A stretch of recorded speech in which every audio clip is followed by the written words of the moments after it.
Hello दोस्तों एवं प्यारे बच्चों, आज एक बार पुनः आपका मेरे इस नए लेसन में स्वागत है। आज हम सीखने जा रहे हैं अंग्रेजी के एक बेसिक और मोस्ट नेसेसरी टॉपिक टेंस के बारे में। आज हम टेंस के सब डिवीजन में पहला डिवीजन प्रेजेंट इंडेफिनिट टेंस से शुरू करेंगे। चलिए मैं हेडिंग डाल देता हूँ, present indefinite tense. Present indefinite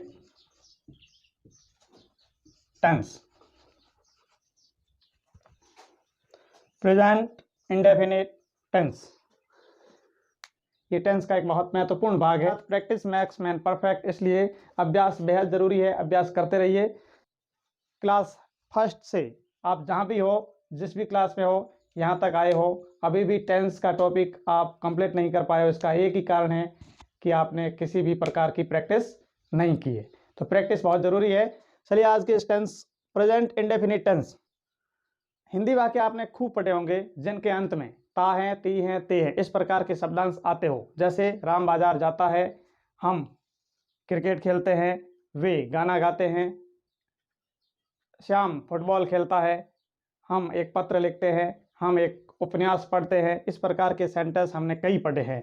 क्या कभी आपने नोटिस किया कि ये सभी सेंटेंस आज हम पढ़ रहे इसी टेंस से संबंधित है। अब किसी भी टेंस को पढ़ने से पहले हमें उस टेंस की पहचान बेहद ज़रूरी है।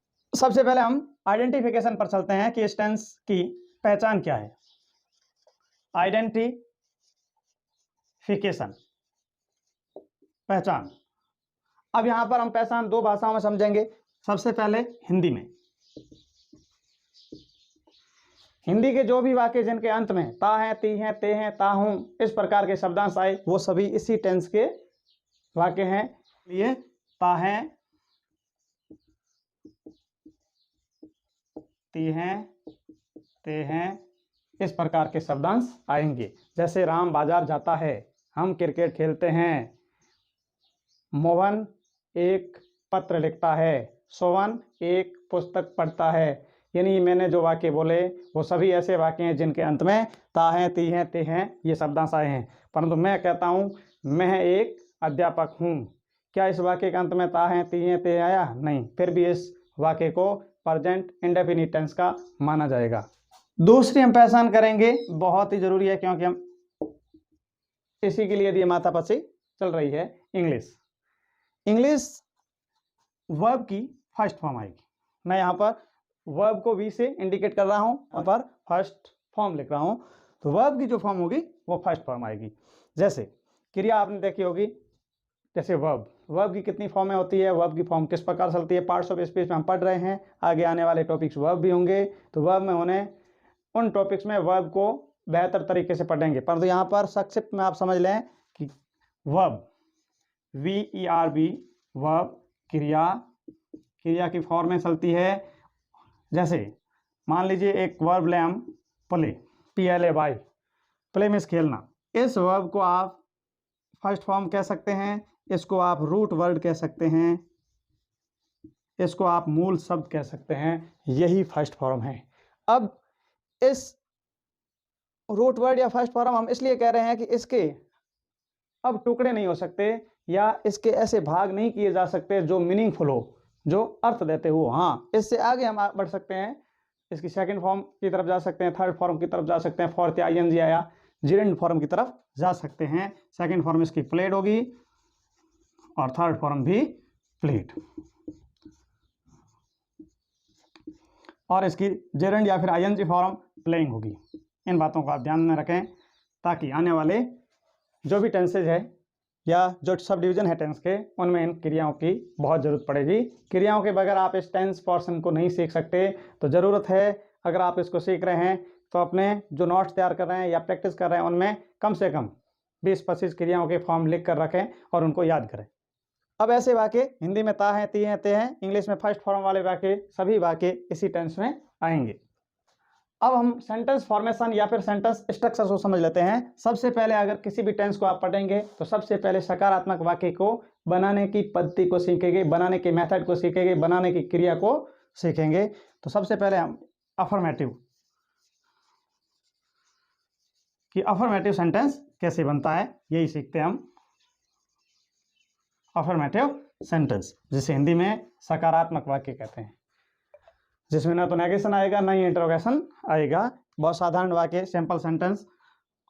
अफर्मेटिव सेंटेंस में सबसे पहले सब्जेक्ट आएगा, सब्जेक्ट के बाद में वर्ब आएगा, और वर्ब की मैं यहाँ लिख रहा हूँ फर्स्ट फॉर्म आएगा। और फर्स्ट फॉर्म में भी एक बात यहाँ पर आप ऐड कर लेना कि कुछ एक वर्ब फर्स्ट फॉर्म के साथ कभी कभी कंडीशन ऐसी भी बनेगी कि उस समय हमें फर्स्ट फॉर्म के साथ एस या ईएस जोड़ना पड़ेगा। इनके बाद में ऑब्जेक्ट आएगा और उसके बाद में एडवर्बियल्स आ सकते हैं। इसको हम आगे अच्छी तरीके से समझेंगे। Subject, verb, first form, S या ईएस लगेगी, ऑब्जेक्ट और एडवर्बियल्स। अब देखिए सब्जेक्ट, सब्जेक्ट यहाँ आप समझते जाइए, 3 शब्द सब्जेक्ट, जैसे कर्ता कहते हैं, दूसरा शब्द बार बार आएगा वर्ब, जैसे क्रिया कहते हैं, और तीसरा शब्द ऑब्जेक्ट, जैसे कर्म कहते हैं। ये तीनों शब्द टेंस पोर्शन में बार बार आते रहेंगे। सब्जेक्ट वो होता है किसी सेंटेंस में जो कार्य है, कार्य करने की जो क्रिया है वो किसके द्वारा संपन्न की जाएगी, सब्जेक्ट के द्वारा, और सब्जेक्ट के द्वारा जो काम किया जाएगा वही तो ऑब्जेक्ट है। तो इनको आप समझ लें, सब्जेक्ट, वर्ब और ऑब्जेक्ट। अब हिंदी के सेंटेंस जितने भी पढ़ते हैं, जैसे एक सेंटेंस से समझते हैं कि हिंदी और अंग्रेजी सेंटेंस के फॉर्मेशन में या उसकी में फर्क है। हिंदी में जैसे एक सेंटेंस है, राम क्रिकेट खेलता है, राम क्रिकेट खेलता है। इस सेंटेंस से हम इन 3 शब्दों को भी समझ लेंगे कि क्रिकेट कौन खेलता है, या क्रिकेट का जो काम है वो खेलकर कौन कंप्लीट कर रहा है, राम। तो राम यहाँ पर क्या है, सब्जेक्ट है। अब बताइए इसमें राम क्रिकेट का क्या कर रहा है, यानी क्रिया क्या है, खेलना, और आखिर राम खेल क्या रहा है, क्रिकेट, इसलिए क्रिकेट क्या है, ऑब्जेक्ट है। अब ये हिंदी का सेंटेंस है, और हिंदी के सेंटेंस में आपने समझा SOV, मतलब पहले सब्जेक्ट आएगा, फिर ऑब्जेक्ट, फिर वर्ब आएगा। अंग्रेजी में से उल्टा होगा, मतलब पहले सब्जेक्ट आएगा, फिर वर्ब आएगी और फिर ऑब्जेक्ट आएगा। ये अंग्रेजी के सेंटेंस का स्ट्रक्चर रहेगा, या फिर फॉर्मेशन रहेगा, या फॉर्म रहेगी। इंग्लिश। अब दूसरी बात, यहाँ पर एस और ईएस, कहाँ एस और ईएस आएंगे और कहाँ पर केवल वर्ब की फर्स्ट फॉर्म आएगी। तो यहाँ पर आप ध्यान रखें, अगर सब्जेक्ट थर्ड पर्सन सिंगुलर है, अगर जो सब्जेक्ट है वो थर्ड पर्सन सिंगुलर है तो एस या ईएस लगेगा, अन्यथा नहीं लगेगा। मतलब ही, सी, इट और सिंगुलर नाउन्स जो है उनके साथ एस या ईएस लगेगा, बाकी किसी के साथ एस या ईएस नहीं लगेगा। बस इतना ध्यान रखना है कि थर्ड पर्सन जो सब्जेक्ट है थर्ड पर्सन सिंगुलर है, दे है थर्ड पर्सन में वो प्लूरल है, ही, सी, इट, और सिंगुलर नाउन जितने भी, बॉय, गर्ल, टीचर, डॉक्टर, काऊ, कैमल, गॉड, यानी ये सिंगुलर रूप में अगर सब्जेक्ट की जगह बैठा हो तो वहां पर आपको वर्ब की फर्स्ट फॉर्म के साथ एस या ईएस लगाना है। जैसे अब मैं यहां पर एक सेंटेंस लिख देता हूं, मोहन विद्यालय जाता है, मोहन विद्यालय जाता है। तो यहाँ पर मोहन सब्जेक्ट है, तो आप इस सबसे पहले क्या लिखेंगे, मोहन लिखेंगे, मोहन। उसके बाद में वर्ब की फर्स्ट फॉर्म के साथ एस या ईएस आएगी कि नहीं आएगी। इस सेंटेंस यहाँ पर इस महत्वपूर्ण बिंदु को देखकर आप कह देंगे कि मोहन खुद एक सिंगुलर नाउन ही है। सिंगुलर नाउन भी समझो, यहाँ पर यूं कहें कि मोहन के लिए हम क्या लाएंगे, थर्ड पर्सन प्रोनाउन लाएंगे ही, इसलिए मोहन के साथ वर्ब की फर्स्ट फॉर्म के साथ वर्ब की फर्स्ट फॉर्म में एस या ईएस लगेगा। तो यहाँ पर वर्ब क्या है, जाना, जाने को गो, अब गो के साथ में ईएस आएगा, गोज। और यहाँ पर टू आएगा प्रपोजिशन, प्रपोजिशन के पोर्शन को हम नेक्स्ट वीडियोज में पढ़ेंगे। मोहन गोज टू, और जो बाकी जो है बसे हुए रेस्ट ऑफ द सेंटेंस लिख देंगे। तो मोहन गोज टू स्कूल। अब यहाँ पर समझ जाते हैं कि के साथ मतलब ऐसी कौन सी क्रिया जिनके साथ में एस आएगा और किन के साथ ईएस आएगा। अगर ये क्रिया है अंत में ओ आया हुआ है तो उनके साथ में ईएस लगेगा। जैसे गो, गो को GOS नहीं लगा सकते, क्या होगा GOES, गोज। इसी प्रकार डू, डू भी डज, DES। दूसरा पॉइंट, ये शब्द है क्रिया और क्रिया के अंत में SSS, CS, SH और Z इस प्रकार के लेटर्स है तो उनमें भी ES को जोड़ा जाएगा। जैसे कैच तो कैसेज, क्रॉस, क्रॉसेज, इस प्रकार के फॉर्मेशन बनेगा। इस प्रकार ES जोड़ा जाएगा। पॉइंट, अगर ये वर्ड है, वर्ड के अंत में Y है, Y से पहले कॉन्सोनेंट है तो आप Y को हटाकर IES लिखेंगे, Y को हटाकर IES लिखेंगे। जैसे क्राई तो यहां पर होगा क्राई, ट्राई, ट्राइज, इस प्रकार वर्ब में ES जोड़ा जाता है। चौथा पॉइंट, अगर यहाँ पर वर्ड है अंत में Y है, पहले वोवल है, वोवल मीन्स स्वर है, तो यहाँ पर केवल S जोड़कर या S जोड़ा जाएगा। जैसे प्ले तो प्ले का प्लेज। इस प्रकार आप समझ गए कौन सी वर्ब के साथ S आएगा और किसके साथ ES का प्रयोग किया जाएगा। मतलब ज़्यादातर ऐसी क्रियाएं यानी 90% क्रिया ऐसी होगी जिनके साथ केवल S लगेगा और कुछ एक्सेप्शनल या अपवाद स्वरूप ऐसी क्रिया हो सकती है जिनके साथ ES का प्रयोग किया जाएगा। अब हम नेक्स्ट सेंटेंस, नेगेटिव सेंटेंस को समझ लेते हैं कि प्रेजेंट इंडेफिनिट टेंस में नेगेटिव सेंटेंस का निर्माण कैसे किया जाएगा। नेगेटिव सेंटेंस, नकारात्मक वाक्य। यहां पर सबसे पहले सब्जेक्ट आएगा, फिर दो शब्द याद रखना, या तो डू या फिर डज, इन दोनों में से किसी एक का प्रयोग किया जाएगा। उसके बाद नॉट का प्रयोग, फिर वर्ब की फर्स्ट फॉर्म, ऑब्जेक्ट और adverb. Subject, do, does, not, verb की फर्स्ट फॉर्म, ऑब्जेक्ट और एडवर्ब। अब वही ध्यान रखना है, अगर थर्ड पर्सन सब्जेक्ट अगर थर्ड पर्सन सिंगुलर हो तो आप डज का प्रयोग करेंगे, बाकी सभी के साथ डू का प्रयोग करेंगे। जैसे यहां पर एक सेंटेंस लेते हैं, हम क्रिकेट नहीं खेलते हैं। हम क्रिकेट नहीं खेलते हैं, ये एक नेगेटिव सेंटेंस है, नकारात्मक वाक्य है। तो आप इस सेंटेंस को पढ़कर समझ गए होंगे कि ये नकारात्मक है और इसमें जो वर्ड है सब्जेक्ट, ऑब्जेक्ट और वर्ब को भी आइडेंटिफाई कर पाएंगे। तो यहाँ पर हम एक जो शब्द है वो करता है। तो सबसे पहले इस फॉर्मेशन के हिसाब से सबसे पहले सब्जेक्ट आएगा वी, क्या आएगा वी। वी के बाद में डू या डज का चयन करना है। तो हमें ये पता है कि वी एक फर्स्ट पर्सन प्लूरल है, इसलिए यहाँ पर डू का प्रयोग होगा। तो वी के बाद में डू आएगा और ये कंपलसरी है नेगेटिव सेंटेंस में। नॉट आएगा, नॉट के बाद में वर्ब की फर्स्ट फॉर्म आएगी, ये भी कंपलसरी है। यहाँ पर वर्ब की फर्स्ट फॉर्म के साथ एस या एस का प्रयोग नहीं करना है। तो यहाँ पर वर्ब क्या है, खेलना, खेलने को फर्स्ट फॉर्म क्या होगी, प्ले। तो वी डू नॉट प्ले और ऑब्जेक्ट क्या है, क्रिकेट। इस प्रकार इस सेंटेंस को बनाया जा सकता है। नेक्स्ट सेंटेंस, राम एक पत्र नहीं पढ़ता है। इसमें सब्जेक्ट राम है तो सबसे पहले राम लिखेंगे, फिर राम थर्ड पर्सन सिंगुलर है क्योंकि राम के लिए ही का प्रयोग किया जा सकता है और ही अपने आप में एक थर्ड पर्सन सिंगुलर प्रोनाउन है। तो राम, राम के साथ डज आएगा, फिर नॉट जो कंपलसरी है लगाना ही है। नॉट वर्ब की फर्स्ट फॉर्म आएगी पढ़ना, पढ़ने को रीड कहेंगे।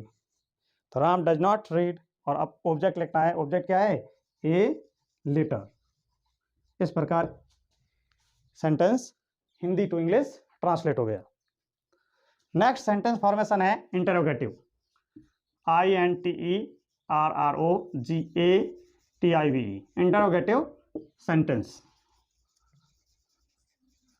Interrogative sentence. पर्सनवाचक वाक्य। पर्सनवाचक वाक्य दो तरीके से बनाए जा सकते हैं। एक अंग्रेजी में कहें तो एक ऐसा सेंटेंस जो हेल्पिंग वर्ब से प्रारंभ हो, दूसरा वो जो WS फैमिली से प्रारंभ हो। हिंदी में कहें तो पहला फॉर्मेशन ये होगा, पहला स्ट्रक्चर ये होगा, ऐसे वाक्य जो क्या से प्रारंभ हो। याद रखना, ऐसा वाक्य जो क्या से प्रारंभ हो और जिसका आंसर यस या नो में हो, हाँ या ना में आए।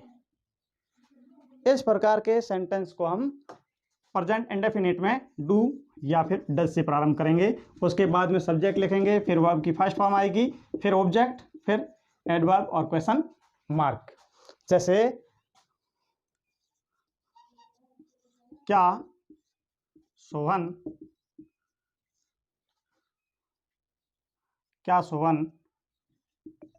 स्कूल जाता है, क्वेश्चन मार्क। क्या सोहन स्कूल जाता है, इसका आंसर जो आएगा yes Sohan goes to school, या फिर no Sohan does not go to school. Yes या नो में उत्तर दिया जा सकता है। तो इस प्रकार के सेंटेंस को इंग्लिश में बनाने के लिए हमें डू या डज का प्रयोग करना होगा। तो सोहन यहाँ पर सब्जेक्ट है, सोहन थर्ड पर्सन सिंगुलर है, इसलिए डज का प्रयोग होगा प्रारंभ में। Does Sohan go to school और क्वेश्चन मार्क। दूसरा स्ट्रक्चर, अगर ये वाक्य बीच में आ और बीच में क्या, क्यों, कैसे, इस प्रकार के वर्ड हो और उसके बाद में क्वेश्चन मार्क हो। हिंदी की बात कर रहा हूं। जैसे सोहन क्या खेलता है, सोहन क्या पढ़ता है, या फिर सोहन बाजार क्यों जाता है, सोहन एक पत्र कैसे लिखता है। तो कैसे, क्यों, क्या, कब, ये वाक्य के बीच में आए और इन क्वेश्चन के आंसर यस या नो से नहीं आएंगे। इनके लिए एक प्रॉपर वर्ड का सिलेक्शन करना पड़ेगा। तो इस प्रकार के सेंटेंस सबसे पहले WS फैमिली के वर्ड आएंगे, उसके बाद में ज्यों का त्यों। पहला जो स्ट्रक्चर है वो ज्यों का त्यों आएगा, डू, डज, फिर सब्जेक्ट, फिर वर्ब, वर्ब की फर्स्ट फॉर्म ही आएगी, फिर ऑब्जेक्ट, फिर एडवर्बियल्स और क्वेश्चन मार्क। जैसे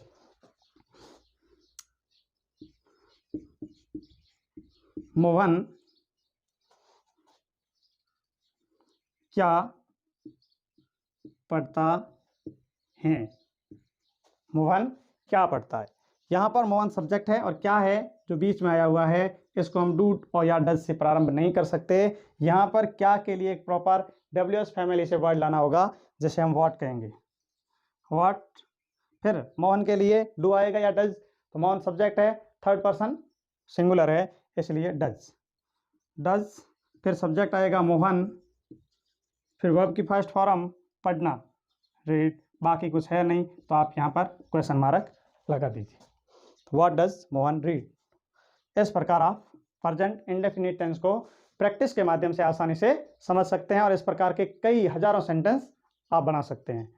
यहाँ तक पढ़ने के बाद आपको जरूर दिमाग में एक बात जरूर आती होगी कि इंटरोगेटिव नेगेटिव सेंटेंस का निर्माण कैसे होगा। तो यहाँ पर मैं बता देता हूँ आपको, जो भी इंटरोगेटिव सेंटेंस है उन सेंटेंस में अगर नेगेटिव या नेगेशन साथ में है तो आप इन सेंटेंसों के फॉर्मेशन में सब्जेक्ट के तुरंत बाद नॉट का प्रयोग कर दीजिए। और आपके जैसे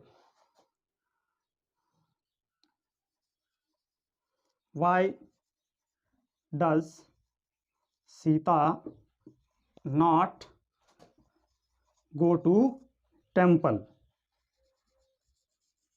और question mark. Why does Sita not go to temple, ये एक सेंटेंस इंटरोनेगेटिव का बन गया। Thank you.